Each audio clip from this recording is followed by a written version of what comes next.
آج تو اولاد ماں باپ کی خدمت ہی نہ کرتی، دور کی بات کیا کرنی، اس وقت اس کو ضروری سمجھا جاتا تھا، بلکہ اس کو جسم کی زکوٰۃ سمجھتے تھے کہ مال کی زکوٰۃ جیسے بندہ ادا کرتا ہے، اللہ کی رضا کے لیے کسی کی خدمت کرے، یہ گویا جسم کی زکوٰۃ نکل رہی ہے۔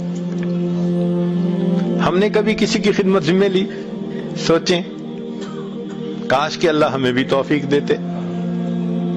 تو عمر رضی اللہ عنہ نے لسٹ پڑھی تو اس کے اوپر لکھا ہوا تھا فلاں بندہ اور اس کی فلاں خدمت اس نے ذمہ لے لی۔ پڑھتے پڑھتے ایک جگہ ایک بڑھیا کا نام لکھا تھا کہ یہ بوڑھی عورت ہے، اکیلی ہے، اس کو خدمت کی ضرورت ہے، اور آگے جگہ خالی تھی۔ تو عمر رضی اللہ عنہ نے کہا کہ اچھا، اس کی خدمت میں اپنے ذمہ لے لیتا ہوں۔ انہوں نے اس کا ایڈریس نوٹ کر لیا، اور اگلی رات فجر کی نماز جب انہوں نے پڑھی اگلے دن، تو فجر کے بعد وہ چلے گئے۔ دروازہ کھٹکھٹایا، اماں میں آپ کی خدمت کے لیے حاضر ہوں۔ اچھا، خدمت کیا ہوتی تھی؟ گھر کے اندر جھاڑو دے دینا، برتن ہو تو ان کو دھو دینا، اور پانی باہر چشمے کنویں سے اس کے گھر تک پہنچا دینا۔ یہ چند کام یہ خدمت کہلاتی تھی، چونکہ اس میں اس کو ہیلپ کی ضرورت ہوتی تھی، باقی کام تو انسان کر ہی لیتا ہے۔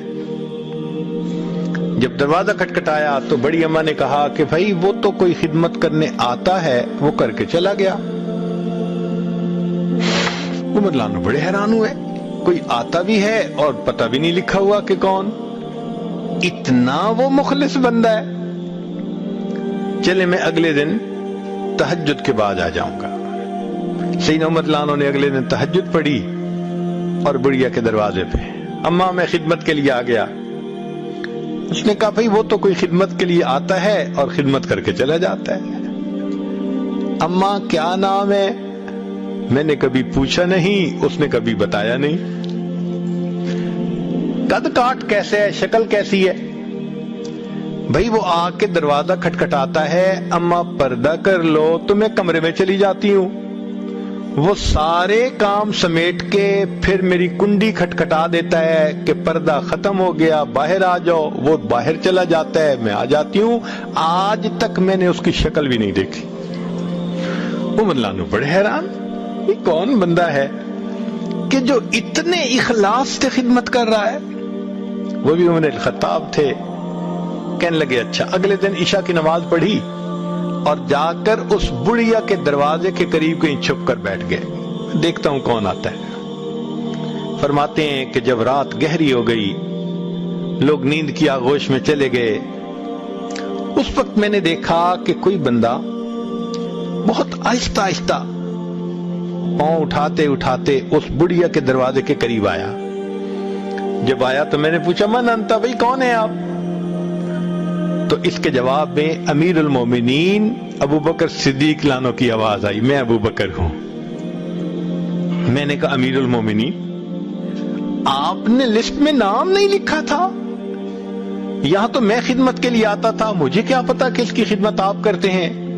اور میں نے اگلا سوال پوچھا کہ امیر المومنین آپ کے پاؤں میں جوتے نہیں ہیں، آپ کے پاس تھے نہیں یا آپ گھر اتار کے آئے؟ تو سیدنا صدیق اکبر نے جواب دیا، عمر لوگوں کے آرام کرنے کا وقت ہے، میں نے اپنے جوتے گھر اٹھا کے رکھ دیے کہ ایسا نہ ہو میرے پاؤں کی آہٹ سے کسی کی نیند میں خلل نہ آ جائے۔ تو نبی علیہ الصلوۃ والسلام نے جو سبق پڑھایا تھا، پھر دیکھو صحابہ رضی اللہ عنہم نے اس سبق کو کیسے یاد کیا تھا۔ وہ کسی کا دکھ نہیں دیکھ سکتے تھے، وہ دکھ شیئر کرتے تھے ایک دوسرے کے۔ ان کی زندگیوں کو دیکھ کے احساس ہوتا ہے کہ انسانیت اس کا نام ہے۔